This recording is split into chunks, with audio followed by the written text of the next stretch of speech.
Ladies and gentlemen, welcome back to Crime and Entertainment. We have here pretty much a first time exclusive interview here. Now, I just had a very interesting interview with your father. Yeah. To say the least. Yeah, to say the least. So, if people may not know you, so let's get into who you are. Joseph Christopher Colombo. You're the son of obviously Chris Colombo, and obviously your grandfather was a pretty important and wise man. What do you feel about everything that's going on now? And a lot of people, what your father just spoke about, the people that have, cooperated and stuff. How much do you, get into all that stuff with these documentaries? I try not to. I live my own life. It's kind of separate towards that. I just try to be the best man I can be. That's with the morals that my dad taught me. Right. And my grandfather. Yeah. Do you obviously you were here, you listened to a lot of what your dad said, and I'm sure you were aware of what was going on around those times. How does it make a difference to you knowing that, like, when he explained it, he did not take a deal, he did not cooperate, he did not turn anybody else in, he done trial, thank God he beat it. Yeah. Does that make a difference to you? If with everything he taught me and all the lessons and everything like that, and then for him to go say he did another thing, say he did cooperate, it would leave a little stain in my heart. Yeah, because everything was one way. You got brought up one way, and then exactly. But I guess at the end of the day, what people can't do is they can't deal with the concept of doing life in prison, because that's a strong word. When you see that on a piece of paper, when you see your name, however many years, life or whatever, that's a rock to the gut. And that's what a lot of these guys, can't handle. And, a lot of people out there have their opinions. They say, oh, I would never do this. I would never do that. But when you're faced with it, it's different. Exactly. Story. And a lot of them would never wind up in that situation anyway, yet they type it and say, I would never do that. Well, I would never get myself involved in something that I wouldn't be able to handle the consequences for. Right. These people, they know what they're signing up for. And once they're faced with the consequences of it, they want to run away. Right. Now, one of the things that could, let's go devil's advocate here. Hypothetically, had things worked out different for your father, you would have obviously been visiting him in a jail cell. Yeah. How would that have affected how you stood? Would you still thought he done it the right way, man to man, or would you be mad at him that he was in that situation that he got put there in the first place? Definitely wouldn't be mad. It would change everything. Obviously, he wouldn't be here with me. I wouldn't have all the experiences of growing up with my father, which is, not something to be taken lightly. Right. And I'm happy things worked out the way they did because I have my dad here. Not a lot of people could say they grew up with their father. Mm-hmm. And that'd be a difficult thing, but he made his decision, and my dad's a man and he lives with the consequences of his actions. Mm-hmm. So I think I'd rather see him live to his true morals and live and be himself than be something he's not. Yeah, no, I understand. If that makes sense. Yeah, no, it does, and that's the thing is, when somebody stands on morals, they're going to stand on them, through everything. And sometimes it works out, sometimes it don't. Like your father mentioned, John, say what you will about him, he took everything the government gave him, took it on the chin, and never made a peep. And I think if there's anybody that could have probably made a peep, it would have been him. He probably knew a lot of information, but he did it the right way as far as handling what the government gives you. Going back a little bit, how old were you when your dad was going through his I was really young. A little too young to remember. That was a rough time, obviously. So well, that's what I was trying to get at. Yeah. Like, did you realize definitely not the gravity of the situation? Absolutely not. I was too young to understand anything like that. But I definitely see how it affected the people around me. When I was young, I was, that's something that's obviously huge. Yeah. And growing up, that was tough. I remember. I think we visited my dad a couple times. Dad, how many times when you were in the camp, right? We visited you. I wouldn't let you visit me in prison. Yeah, no, we didn't. I was in the penitentiary. Yeah. And had I got life, I would have cut you loose. You wouldn't have come to see me. Yeah. Forget me. I'm done. Go on with your life. Would you have been able to do that? If I got older, absolutely, I would definitely 100% go and see my dad as much as possible. You know, it's my dad. I'm like, No, not but I gonna mean, go he's see him. saying cut it loose. Oh, absolutely not. I In could there, not- in there, he would have the choice whether he came to see you or not. Really? Yeah, you don't have to see your visitors. Wow. Well, I would hope he'd want to see me. But yeah, that's obviously a difficult thing for him. You know, No, it's an enormous amount of facing the rest stress. of your life in jail it's insane. Yeah, you know? and I mean, some things I can speak on, and some things obviously I can't. But that is one thing that I can. Having that hanging over your head for that's a heavy, and it puts a lot of stress on you. That stress trickles down to the family, and on and on, and it can put a lot of burden on you. So in a way, that's probably a good thing that you're maybe a little too young to kind of carry that. What do you think about the podcast that he's doing now? That's taking action. I think it's great. I love it. I watch it. And there's a lot of people that do gamble, and they don't have a lot of information. Right. They kind of go with their gut. Yeah. So if they listen to him and it gives them the edge, and they're able to make money off it, that's outstanding. I love that. Have you ever seen some of these movies like there's a one with Al Pacino in it called Two for the Money with him and Matthew McConaughey? I've never seen that one. You've never seen that No. movie? Okay, you got to go watch it. It's based on a real story. It's about a guy named Brandon Lang, and he was basically, I guess you'd call it a handicapper, and it's really good. Matthew McConaughey plays him. Al Pacino's in it. He's the guy that hires him to his firm, and he basically runs on like this really, really running good luck. Everybody that's under him is like balling, making money, buying cars, and then he goes on a run of bad luck, and then everybody loses it. So it's based on a true story. I don't know if the guy's still a handicapper now or not. I know he's on Instagram. Yeah. I follow him, but it used to be what a lot of those guys would do back in the day. They would get a list and they would call, and just say if they call 100 people, they're going to give 50 people the favorite, 50 people the underdog. Then the next week or the next day, they're going to call you back. They know 50 people won out of that 100. Then they're going to do the same thing. And eventually it's going to dwindle down, but that's how they would keep things going. But they didn't really give you quality information, not like your father. Your father breaks it down very well. Yeah. Are you a sports gambler yourself? I'm really not. I like gambling. I like roulette. I like the numbers. Okay, But- so you like a different style. Yeah, I like playing sports, but I never really grew up watching them. Do you watch? Are you a football fan? Yeah, but not like every day. Like I root for my team every week. But I like the Steelers. Pros or college? Oh, you're Steelers? I like the Steelers. Any college or no? No college. No college. Okay. Would you ever see yourself doing a podcast? I don't know. This is definitely something that's a little different than what I'm used to. Sitting here and talking to people. But I don't know. I don't really have a crazy life. All right. Well, I think that's what it is. You have to find something that you're passionate about. I had no experience doing this at all until I fell into my particular situation, and then I knew that I didn't want to get boxed into one thing like true crime. So I've thought of that name, crime and entertainment, because that kind of encompassed everything I wanted to talk about. It was kind of a guy gave it to me, and I was like, I don't know if I just want to do true crime. I might want to do movies or entertainment. He's like, so you want to do crime and entertainment? I'm like, that's actually a pretty catchy name. Yeah, crime and entertainment is good. So it opens up the door for me to bring a lot of different people on, from all different walks of life, law enforcement, opposite sides of the law. And that's something, if you have anything in mind that you may want to, focus on, there's always an avenue for that. And for me, I found it therapeutic. Yeah. Going through a lot of the stuff that I was going through. When you go around, I guess you grew up in this area right here where I'm at now? Right here. Because this is my first time visiting y'all's home. And it's a Pleasure nice to have area. you. Pleasure to have you. Yeah. Yeah. It Like looks that little festival going on right now. yeah, I heard you guys talking about it. It reminds me a lot of North Carolina driving through here. Really? Yeah. Up there where my grandfather used to live, some of the mountains and terrain up here. It's really pretty. My wife would love it here.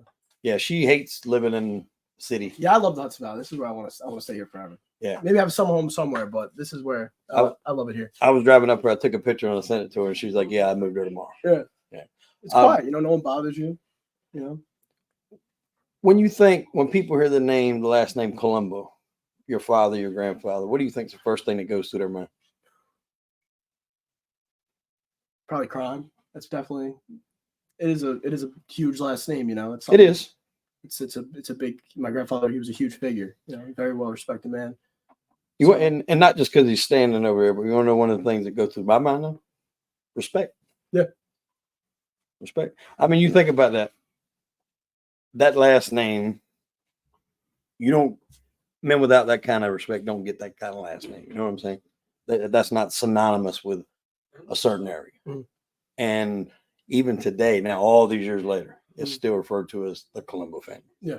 No matter what, whoever took over as boss or alleged this or alleged that, it still has a Colombo name. So that's a powerful name. Absolutely. It is a crazy thing to think about all the is. good thing my grandfather did and all the respect he did yield and what he tried to do for the Italian American. And that's community. the biggest difference between him and other guys that I've looked at and researched. And like I say, it's very hard, as your father pointed out, to find accurate information about these people. Especially me, I'm born in '83. I'm 40 years old. A lot of this stuff took years before I've ever been around. So you have to decipher through a lot of bullshit to get to the truth. Mm-hmm. But there are things that are obviously in the paper, in the news. I mean, your grandfather was a very, very, very important man. At what age did you start asking your father about your grandfather? Probably not until like recently, where I wanted to actively like probably like high school. That's like around 15, 16. That's when I really wanted to learn more about him and start asking stories. You know, especially because I didn't grow up meeting him. You know, Right. He passed early, so I would always ask my dad questions about how's Grandpa like, and things of that nature. So you got it straight from the source. Yeah, you didn't have absolutely. to go through and decipher through old news clips and everything else. And everything that he says, all the all the quotes that my dad has from my grandfather. Remember, forget the experience, remember the lesson. Like things I put that towards everything in my everyday life. No. And I really try to live by those things because it makes sense. Your father could do a book on quotes. No, yeah, he has a quote for everything. Yeah, like we were doing our interviews, all the quotes that he was throwing out. I'm sitting here in my mind. I'm trying to jot it down. Like, all right, that's a short. That's a short. That's a short. Got to use that one. He even told me one today that I was just like I said. I really like that. I think it was a little bit of knowledge is dangerous, but what you don't know can't hurt you. Yeah, like all those things are just. Well, he's very knowledgeable. He's gone through absolutely everything, and I'm grateful because I could, he paved the path of a rough childhood and a rough upbringing, and I get to just reach to him instead of making those same mistakes. There's nobody better to talk to than somebody that's already been through it. Absolutely. And you have to look at that as a benefit. My wife is a high school guidance counselor. Mm-hmm. And so she's able to, I think, be on the same level with a lot of the kids because she didn't have, the best upbringing. So she's able to understand it and come from a position of, she's been where they've been in some cases, not every case, but in most cases. If someone knows that somebody hasn't been through what they're going through, they're not going to pay any attention to them. Just trying to give them the right advice. Exactly. So the fact that you're not, hope you won't go through nowhere near as what your father did, but just life advice, you're going to be at a benefit for that growing up with somebody like that. And I'm grateful. Seriously, that's not every kid has that, So, was you play sports coming up? I did. I played football, baseball, and a little bit of wrestling. How big of a critique was he on your sports? What is that? How big of a critique? Oh no, never critique. He never pushed me to play sports. Never did anything like that. He just whatever I was happy in doing, he wanted me to do. If I went out there and I made the big play, then he was happy. But it wasn't like after a bad game. It wasn't throwing things and stuff like that. It was just like if you want to enjoy this, you want to do it, then go out and do it. And whatever you did, I'm sure he wanted you to just be passionate. Just be happy. My dad, another famous quote, he's like, what he says to me a lot is, if you wake up every day and you're happy about what you do, I don't care if it's a janitor or the CEO, as long as you're happy in what you do and you can put your head on the pillow and know you're doing everything you can, then I'm happy and I'm proud. That's right. That's why I tell my kid, I'm like, I don't care what you do. Yeah. You got to do something. Yeah. Because when you don't do anything, that's when you can start getting involved in shit that you don't need to be involved in. Out of mind and idle hands are no good. Yeah. So what do you see yourself doing 5 years from now? Well, I want to keep doing the finance, the MCA that we have doing on, and the financial instruments that we have been doing, and I fell in love with it, to be honest. Really? The merchant cash advance industry and the lending money industry. So, okay. So I heard you guys kind of discussing a little bit about that earlier. Yeah. So that's kind of where you're focused on right now. Absolutely. What about growing it outside of this area? With us, just see where it takes us. Right now, it's taking one step at a time. Mm-hmm. Just focus on doing the best we can right now in what we're doing. But if it's going to take us to other avenues, then 100%.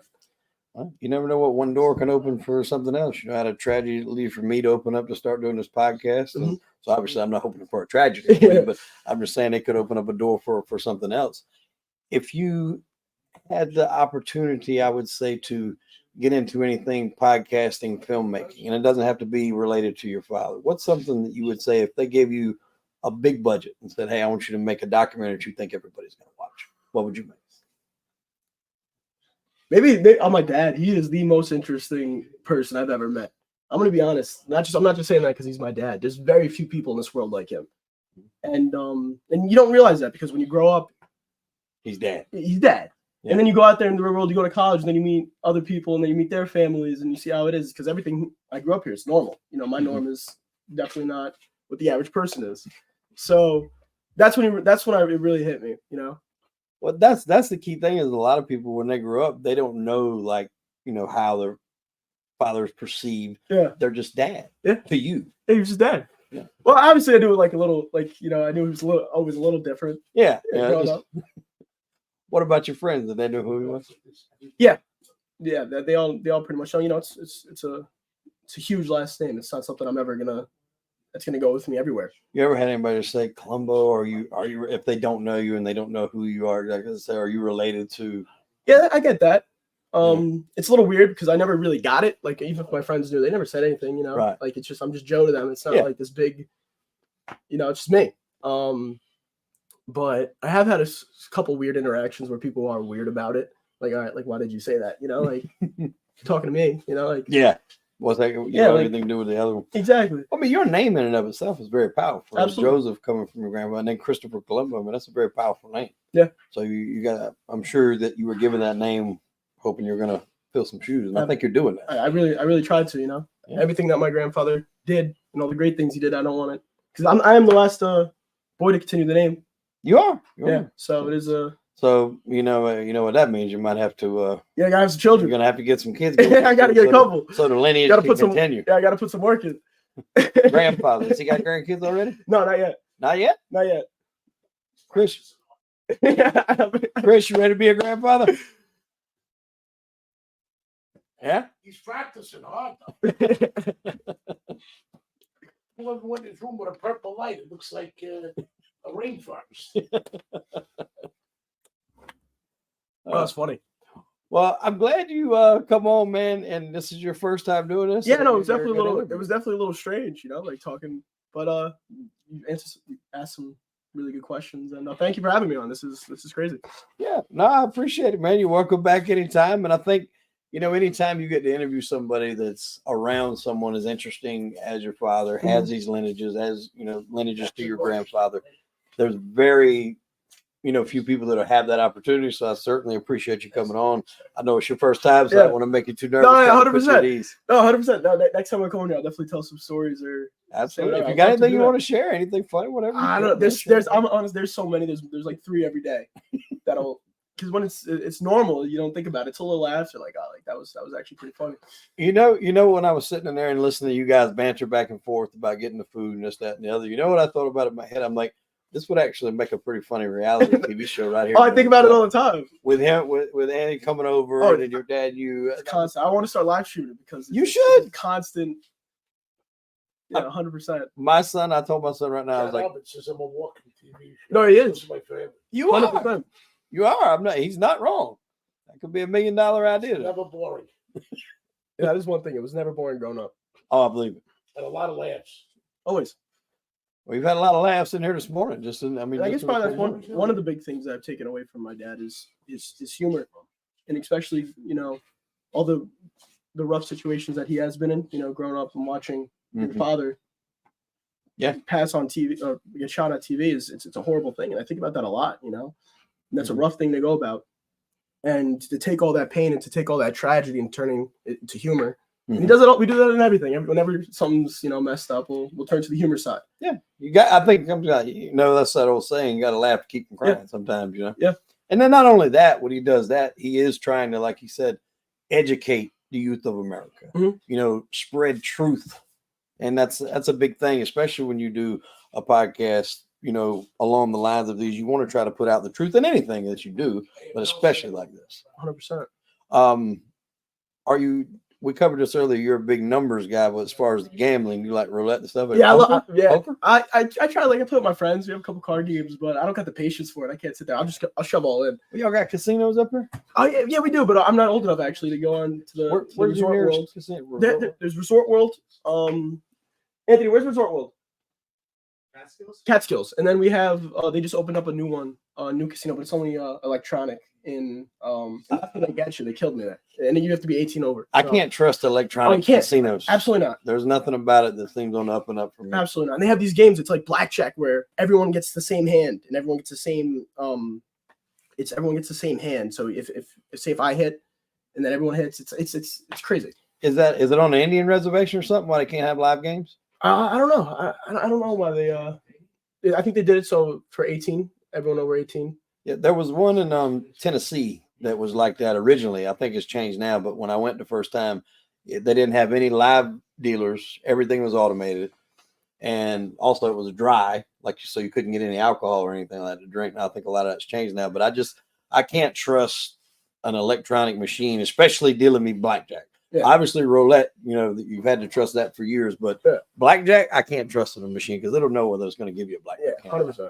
And historically, blackjack is one of the games that people can benefit at, especially if you're good with numbers. And I'll try to play by the book as much as possible, and then it's not working in my favor most of the time, but it should. Most of the time in there. I mean, listen, casinos are in business and they got all the money for a reason. Yeah, they're not losing every day. I'll put it like that. 100%. But somebody's got to win the jackpots here and there, and that's what they built that dream on. Is people are going to think it's them when they go. Yeah.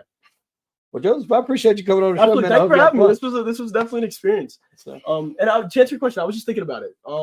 If I did do not a podcast or anything, I'm big into fitness, so I would love to have do a fitness thing, something like a YouTube channel with fitness. Yeah, I was thinking about that. There's a niche for everything you can think of, whether it's video games, fitness, dieting, working out, ailments, whatever. People have podcasts that they deal with certain ailments, like whether it be arthritis or, everything.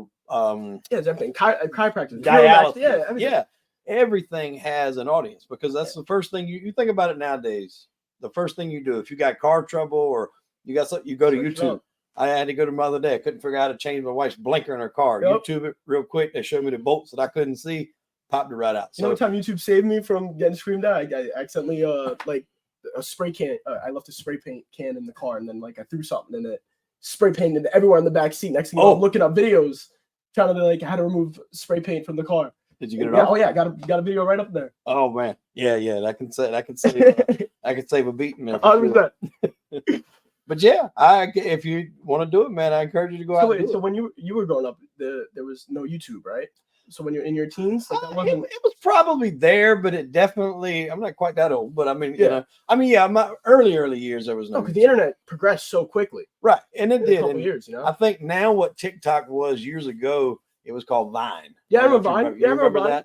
Yeah. So that was a thing, and then that kind of phased out. Then it was MySpace. Mm-hmm. So that was a thing, and then MySpace phased out, which I love MySpace. Really? At the time, you could tag songs onto your profile, and then whatever was big back then was your top 8. You had your top 8 friends or whatever. And then, but then that just quickly phased out, and Facebook kind of took over and has never really relinquished its grasp on the social media world. And it is a great tool if you can use, especially if you're trying to promote a business or a podcast or whatever. And it can be used negatively if you're not. Yeah, I was about to say, do you think, say with the shorts, everything's in shorts, do you think that's a negative thing with? Because sometimes I'll even realize my attention span, or I'll be skipping through the videos every 30 seconds. I'll watch a podcast and I'll just skip to the.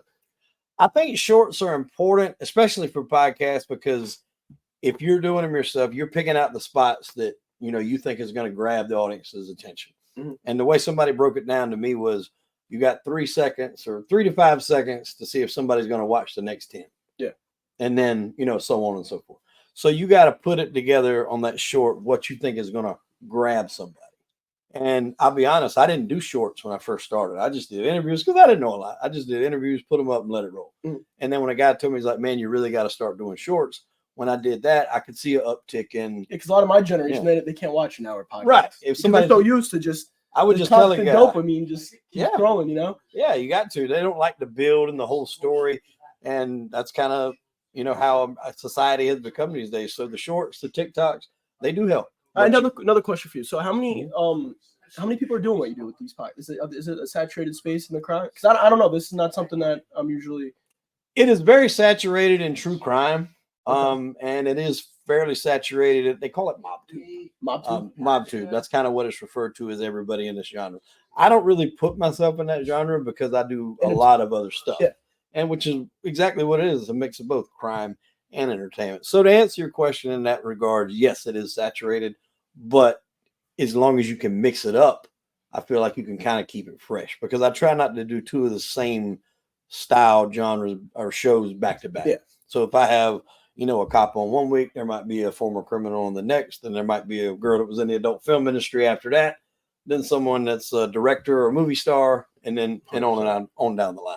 I've had the opportunity to interview a lot of people from Sopranos, which was one of my favorite TV shows. You ever seen Sopranos? I did watch The Sopranos. It was a little weird watching it because it felt like a lot of things hit like really close to home. I swear to God, there was a scene where Tony was in the driveway and he was screaming about pulp. Yeah, he's like some pulp or no pulp. I swear to God, this happened. My dad and mom were actually having the same exact argument. It was my dad early in the morning in the robe, and he was saying that he likes some pulp instead of pulp because there's too much pulp. And then it was the boy and the girl. There's a lot of similarities, so it kind of weirded me out. Like I finished it, but it was a little weird to watch. He told us It was like someone, yeah. He said in the podcast that he and I did. He said there was a lot of similarities. Yeah. You got the boy and the girl, the house, the Polish maid. But there was a lot of different a lot of similarities through there. So I can imagine that probably was a little. It was a little freaky. It was a little freaky. It was a little freaky, definitely. What, did you watch the whole thing start to finish? Yeah, it's the whole thing start to finish. What'd you think of the ending? Oh, with the when they were all eating the onions and the What in the diner. Holston's, I think it is. Yeah. What'd you think of that? With Tony, probably that was Tony's probably last day in his fan. Is that what you think? I think that was Tony's last day. I watching that live, I panicked because I thought my damn cable had been cut off or something. I didn't realize what was going on until the music started after that.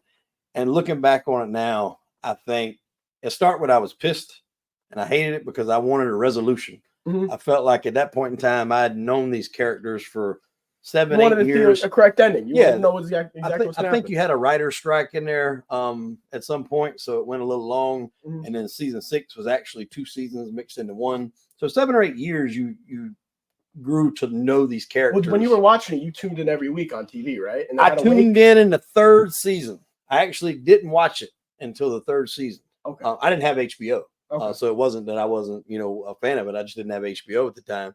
And I found season 1, season 2 in a pawn shop in DVD. Now, people might not remember DVDs now because everything's streaming. Yeah. But those box sets were expensive. They were like $100. Yeah. And compared to other shows that were like 30 or 40. So they thought a lot of Sopranos back then. Yeah. And I found both season 1 and season 2 in a pawn shop for $20 a piece. Really? And so I was like, all right, I'm going to give this thing a shot. And man, I was hooked. I burned through season 1. I burned through season 2. That's when you know it's a good TV show. You keep watching it. After that, I signed up for HBO, caught season 3, and it was like you had church Sunday morning, you had Sopranos Sunday night. Yeah, that was the ritual for years. And when that show went off, like I said, my feeling on it was I felt mad and upset because I wanted a resolution. I didn't want to be left knowing. Now that I'm older, I like the ending because it's like I can make it whatever I want. Yeah, put some creativity on it. I can make it okay. He's that good. was my take. I like that too. Yeah, or maybe the guy coming out of the bathroom, maybe it was the members only jacket. Yeah, the jacket. Yeah. And there's a whole bunch of theories out there with the onions. Like Tony never liked to eat onions, and then it's one of the greatest TV shows of all time. Well, the thing about it is you can watch it now, and outside of the technology that they use, maybe the huge computer screens and the flip phones, that show looks like it could have been shot yesterday. Yeah, the dialogue, the acting, and a lot of these guys were not very well known like superstar actors. I mean, later on they got some more seasoned guys as it went on, but like I had never seen Vincent Caratola in anything that played Johnny Sack. James Gandolfini was in a few things, but never nothing that put him on that level. Yeah, that was their major. Edie Falco was in Oz. She was a prison guard in Oz, but I mean, very minor role. And then obviously Carmela changed her life. She's had a few things since then as well. Tony Sirico was a very interesting character. I mean, if you'd have told me you're going to make a mob show and take the guitars from Bruce Springsteen and put him in there, who was originally supposed to play Tony. Yeah. I did hear about that. They wanted him to play Tony. And he did such. Silvio was he's one of my favorite characters. HBO told David Chase that there was no way they could trust if they were going to back this TV show. That's another thing. The BJ said he consulted with David Chase. That was closed script. He didn't ask nobody. and he didn't let nobody know anything. Yeah. The actors barely And knew I anything. can tell you firsthand, we know what he is, and I know that's another falsehood, unpatternly true. He's the lobotomy kid. They should name their podcast, the BJ and the lobotomy kid. But I love the train of thought. Yeah, but if you're back to Sopranos. If you're looking for information from the desperate liar and the galactically stupid, tune into the BJ. Wait, so is this gonna go first? So they're gonna be a little confused. I hope it goes first. So it might be confused. But yeah, if I was to say, hey, I'm going to make this show and we're going to put it. What part did he miss that I was Sheila Evans, head of HBO New York, went and took me out of court while Sonny Batts was telling Tony how to behave? He would have ratted on his whole crew. Yeah. He would have killed the staff with drugs. Did you know who what's his real name? Steven Van Zandt was? Did you know he was in the Bruce Springsteen band?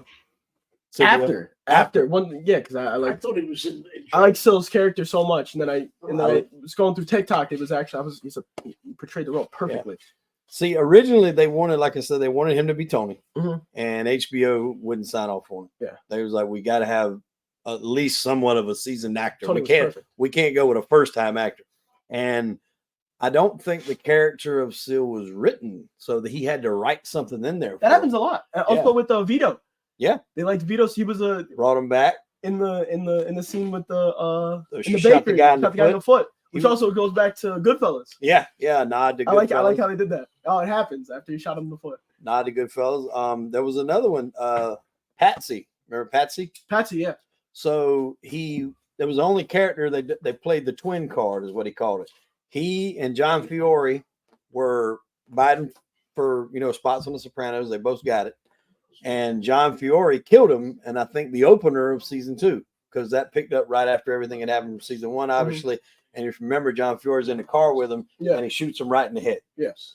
So he said David Chase is watching this before it's released, and was like, I kind of like that guy. I hate we killed him. Yeah. And so the director looks at him and he says, you can play the twin card one time. So they played it that he had a twin, and he made it from then to the very last episode. In fact, he's the only one that you can kind of say he didn't get killed, or him and Paulie Walnuts. Yeah. He goes when Sill gets shot in the car. Patsy got out and he's running down that creek. You never really see what happens to him. Mm-hmm. He's running away, so he made it all the way to the very end. Yeah, so a lot of good characters in there, man. And it's great how they especially with the dreams, how vivid the dreams are, and how they've done a lot of. It was revolutionary. There was no what is it, antagonist as the first villain protagonist. Yeah, and it was never before. It was always the good guy. And people wanted him to get win. away with it. People wanted it. Yeah. How odd is that? It's insane. And now you see Breaking Bad. It really paved the way for every other major TV show. Ozark. I don't know if you watch Ozark. Things like The Shield. Did you ever watch The Shield? Never watched. It's a cop show with it was this Michael Chiklis played this dirty cop named Vic Mackey. I mean, it's a crew of dirty cops, but you like them because you like what they're doing. You kind of fall in love with those characters. Yeah. Sons of Anarchy. Did you ever watch Sons of Anarchy? He loved Sons of Anarchy. I never watched it. Sons of Anarchy was great. It's Dre DiMattea's in there also, which she played Adriana, Christopher's girlfriend from Sopranos. She was in my favorite two TV shows. Yeah, Sopranos and Sons of Anarchy is my top 2. Head and shoulders above everything else. And Dre DiMatteo. Yeah, I don't know if you've seen Power. Power is one of my favorites. Oh, yeah. And the whole thing they're doing right now, 50 Cent's a genius with everything he's doing, with the whole universe. It's very He's a marketing genius. A hit show. You don't want to run it into the ground by running it past when people lose interest, because there's only so much story you can get. Mm-hmm. As much as we love TV shows, especially with plots like that. Now, if it's a comedy, you can get a little bit more mileage out of it. Because you don't really have plot points. It's just you're making people laugh. Yeah, how many villains, how many... Right. But how many times can somebody almost get caught? How many times can somebody almost die? Exactly. So he figured out the sweet spot to end it, but he didn't end it. Yeah. He spawned it into 3 more shows, or however many you got. Raising Kanan, you got Power Book 2. I think Raising Kanan, they just have a new season. I have to watch it. Yep, Raising Kanan's coming on. And it's a really good TV show when everyone collectively hates one character, like Tariq St. Patrick. Everyone's just like, God. Yeah, everyone I genuinely was like, what is this kid doing? Well, a lot you of get people, involved into you get involved in the show, and it's crazy. a lot of people felt that way about Robert Eiler playing AJ. Yeah, Because you kind of had to, because you've got this masculine figure of Tony Soprano's tough guy, don't take no shit, and you just got the total opposite in his son that you would want to be coming up right after him in the same footsteps. And the daughter's, arguably more tougher than the kids, and it pisses you off so bad. And I remember the other day I was upstairs. All my bedrooms in my house are upstairs. There's no bedrooms downstairs. And I leave and I'm walking by my son's bedroom and he's got his headset on playing, Fortnite or whatever the hell he's playing. And he's laughing at whoever. I can't hear who he's talking to, but he's just laughing.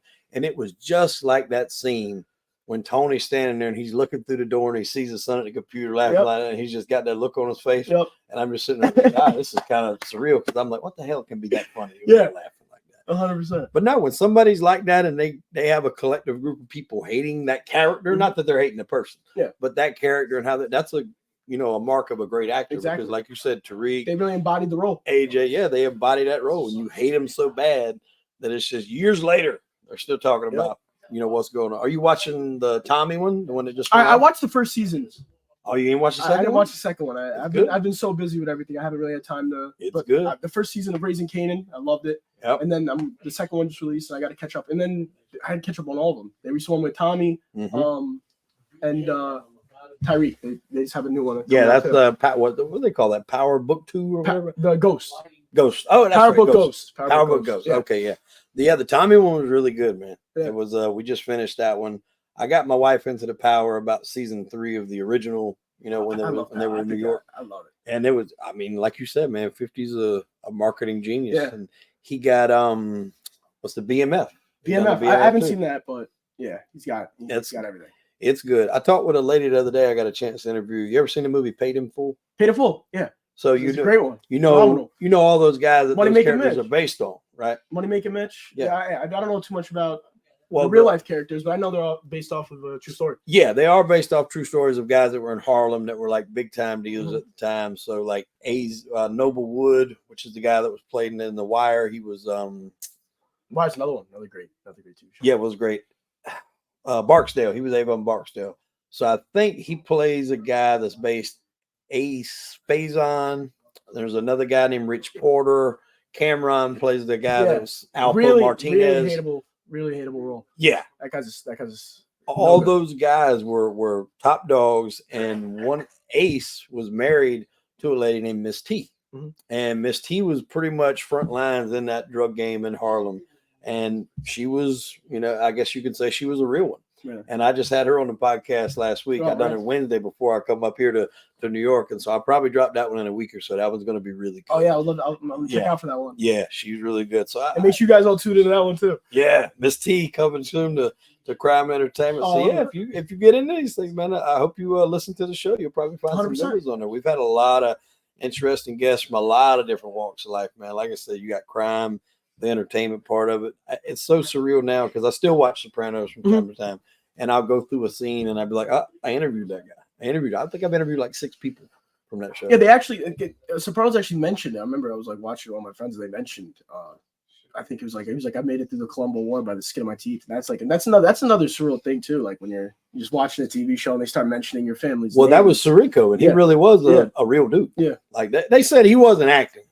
Sirico was not acting in there. He was playing himself. Yeah, he said he wouldn't take the role unless he was he wouldn't get rat. Yep. Yeah, there was something else, but I forgot there was something else he said he didn't want to do. He said it wouldn't be something and he would never be a rat. Yeah. I forgot what it was. There was something particular, but they said he was a particular kill guy him or something. Maybe it wasn't. Yeah, he couldn't get killed off and he wouldn't be a rat. Yeah. But yeah. That happens a lot. Like a lot of actors won't take a role unless they I think The Rock. Like The Rock can never lose a fight. Same thing with Vin Diesel. Like Yeah. Oh yeah, that's why they had their beef when the Fast and the Furious. Nobody wants to lose. That's kind of what I was talking to your father earlier. It's creative control. They had that in wrestling.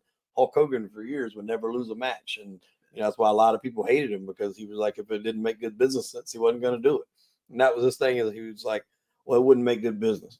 At some point, you got to lose. Like you got to lose to go win it back. Yeah, 100%. If you just keep it all the time, you're going to lose interest. 100%. And me personally, I like villains in wrestling too. I think they get to play the better part. Really? Yeah. Were you a big wrestling fan? Oh, I loved it. We went. I met a whole bunch of wrestlers. My dad always took me to WrestleManias and everything. I was huge into it. Oh, you went into the WrestleManias. Yeah. Oh wow. I met John Cena a couple times. I love Rey Mysterio. Rey Mysterio was always my favorite. The little guy, like him, his match cool. with the Big Show. Yeah. Yeah. Ray was cool. Even what's the Paul brother that's in it now? He just beat Rey Mysterio for the championship. Yeah, the Paul brothers. Yeah, they're killing it. They are, dude. You want to talk about marketing geniuses? Like if you 50 cents here at the top of the game, the Paul brothers are right up under. They really have a chokeholder on everything, and it's funny. There's influencer everything. You know, like KSI really started the influencer boxing, and then it turned into now it's influencer poker. Like, and they got their hands in the betting and the they have like better, where you're doing the like player objective parlays and stuff like that. And you know, they can say what they want to about the kid.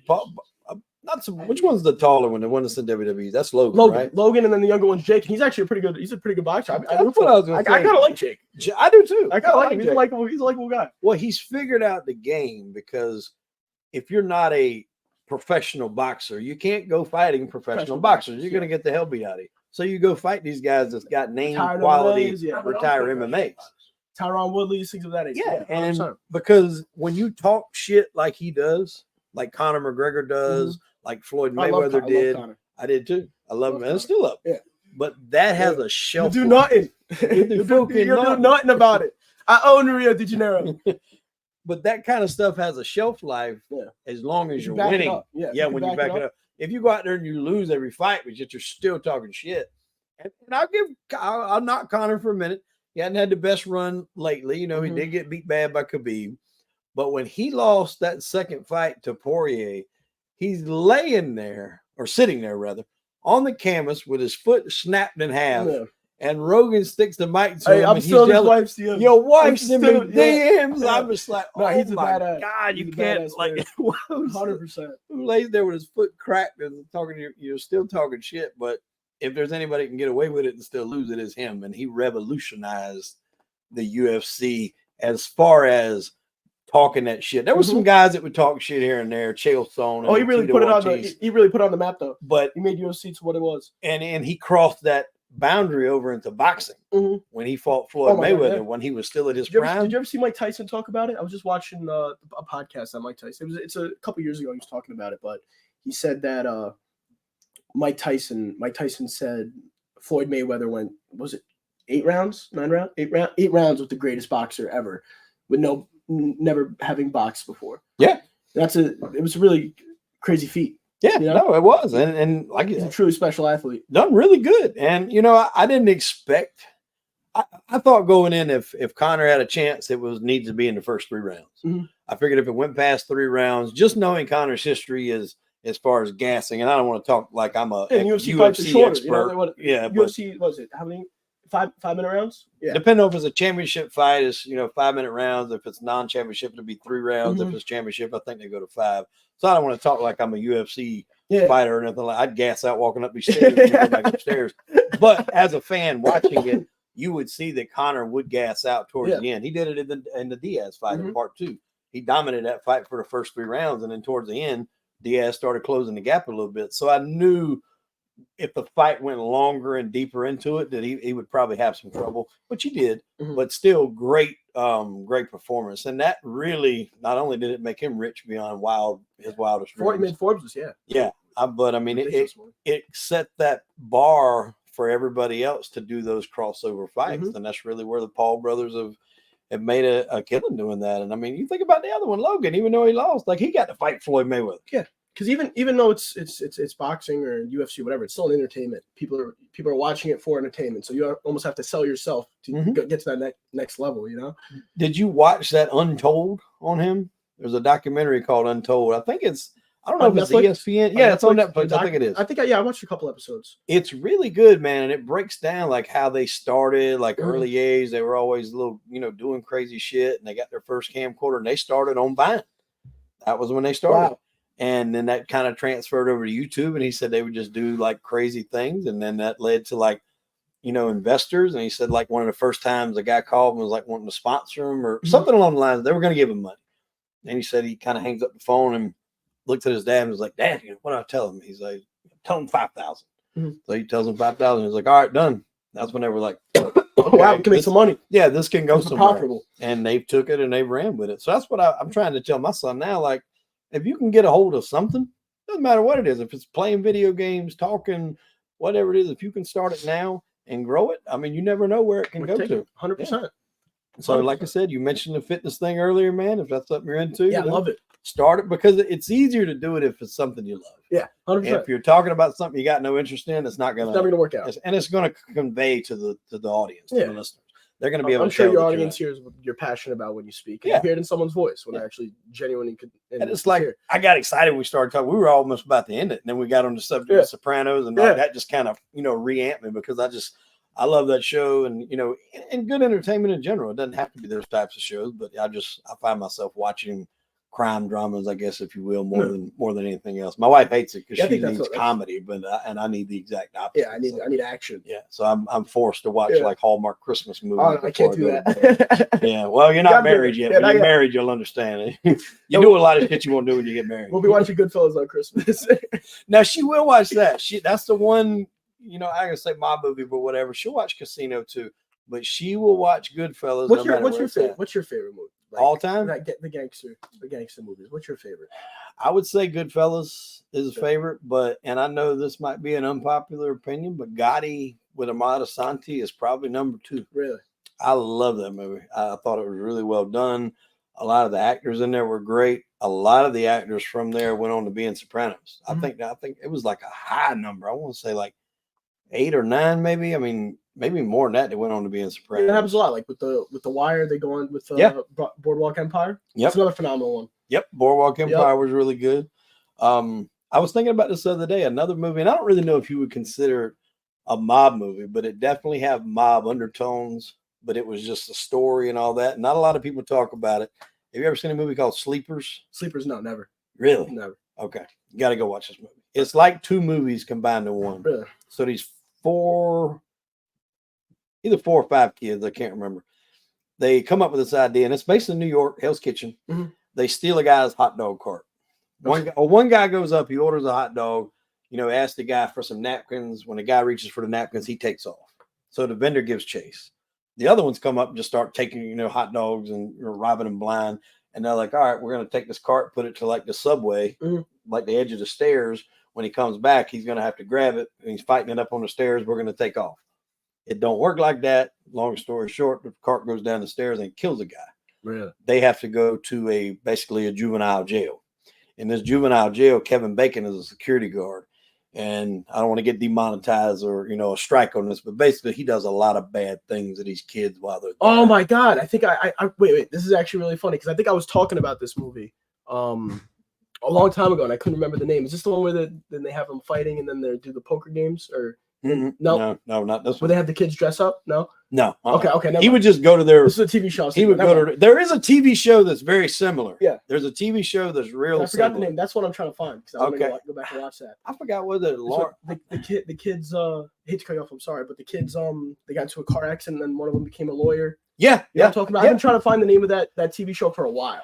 It's been me alive. If everyone knows, please put that in the comments, because I've been wanting to go back on that. We'll go back and look at it, because I watched that thing. One of them's a lawyer. One of the guys flips out and kills one of the guards in the very beginning. And that kind of sets everything in motion. And I often say, when I seen that TV show, I know what you're talking about, because it is parallel to Sleepers a lot. And that's what happens. They get, done really badly in jail. I won't go into specifics, but a lot. And then once they get out, it's kind of like it skips forward X amount of years. The brothers or the friends have all kind of grown their separate ways. 2 of them wind up being, in the life, and they walk in. I think they said they were the Westies, and they walk in this bar and they see Kevin Bacon there. And so obviously they sit down and they take enjoyment, and they shoot him and fill him full of bullets right there in the restaurant and leave. Well, one of them has become a lawyer. That lawyer takes the case, but he takes the case to put him away. Oh, wow.